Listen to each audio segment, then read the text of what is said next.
Hey Snowboard Addiction, Taevis here, and in this video I'm going to teach you some of my favorite tricks about the frontside board slide.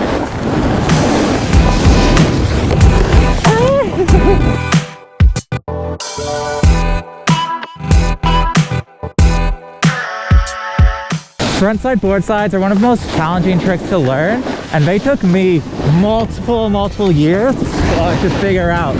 This is because even though the motion is relatively simple, consistent, and flexible, there's a few very base components you need to be hitting in order to make this trick work. The first is your spot. Your spot needs to be underneath your arm so your torso can go and hinge forward, and that gives you that balanced position.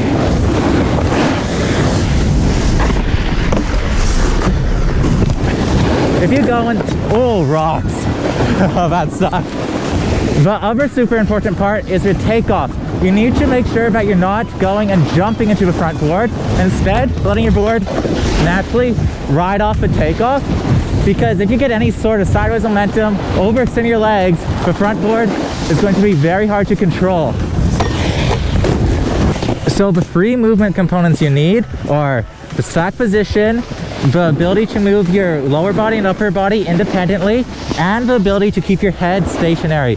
You don't want to be going and having your head move while trying to enter front boards. Instead, you want your head towards the end of a rail, shift into that frontside board slide. The key to front boards is doing that motion with as little extra up and down motion as possible.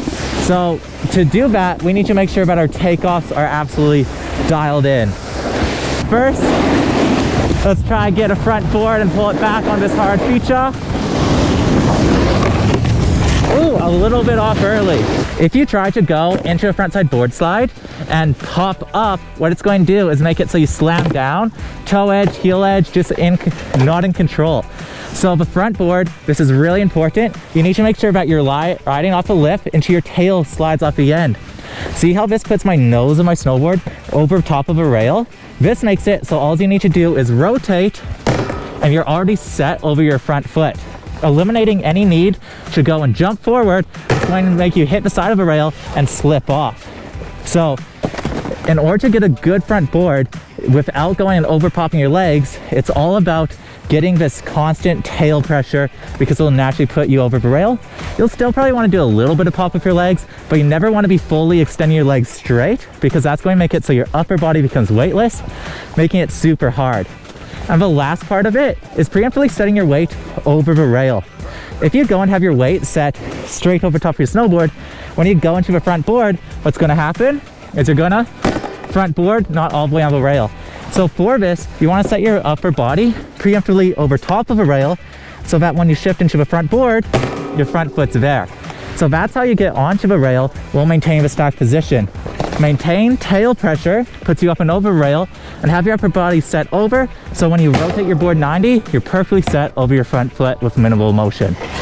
So every time I do a frontside board slide, I'm first thinking about setting my upper body over the rail, then thinking about being patient off the takeoff. From there, you just activate your counter rotation and it puts you into a really nice frontside board slide position. That one I jumped up a little too forward. That one's just right. If you go and move like to the tail of your snowboard, it starts to become harder to hold it and bring it back to regular. That's why you don't really want to do the center of the board, tail of the board if you try and pull it back. You still can pull it back, but it's a much harder challenge. All right, I'm going to attempt to demonstrate the one thing you don't want to do, going very slow, and that is looking over your shoulder. Ow, that caused my neck to frickin' cramp, dude. Looking over your shoulder does a couple of things. First of all, it elongates your whole body, and then it makes it so you need to look up, straight over. It's going to arc your back, take it so your pressure point's away from the balls of your feet. And it's going to be almost impossible to front board. So you need to make sure that you're staying compact, low down, and bending your legs for the whole duration of a trick. For a frontside board slide, you actually don't need to go and do that big of a motion to pull it back. It can be very casual to get it back because you're only counter rotating back 90. So you don't want to go and try overextend your body, compromise it by doing a super exaggerated front board. You can just be nice, chill over the board, and you'll still be able to pull it back. But when you go and start opening up your upper body more towards the end of a rail, that's when it starts to become a little more stylish, lets you start popping it out and playing with the exit. But really, for frontside boardside, you only need your hips and chest slightly open towards the end of a rail in order to pull it back. Frontside board slides take so long to learn. There's so many different ways you can slam. Like if you go pop too much, you're gonna land your toe pressure, fall forward. So that's why it's a trick, but it takes time and it takes repetition. One of the best ways to get all this repetition in is with the Snowboard Addiction jib board. I don't know if you've seen it before, but basically it's a training board we make at Snowboard Addiction. It helps you go and train rails all summer. You can't train your takeoffs with it, but you're able to go and put in the work, getting the counter rotation, the head positioning, body positioning, and basically put in all the steps that you can off snow. With or without the board, I'd highly recommend it. The tramp boards are one of my favorite training tools, and they help support the channel, so give it a look. This run, we're just going to go do some front boards. Yes, and we're going to talk about why some are soggy, why some aren't working, because with this trick, not all of them are going to work, even for me now. A good way to get comfortable with front boards is doing the little things like hitting a rail from the side, so you just pop up and hit it for a second, doing it on boxes, just everything you can do to help make it so you're not fully sending a frontside board side your first goes on serious park features.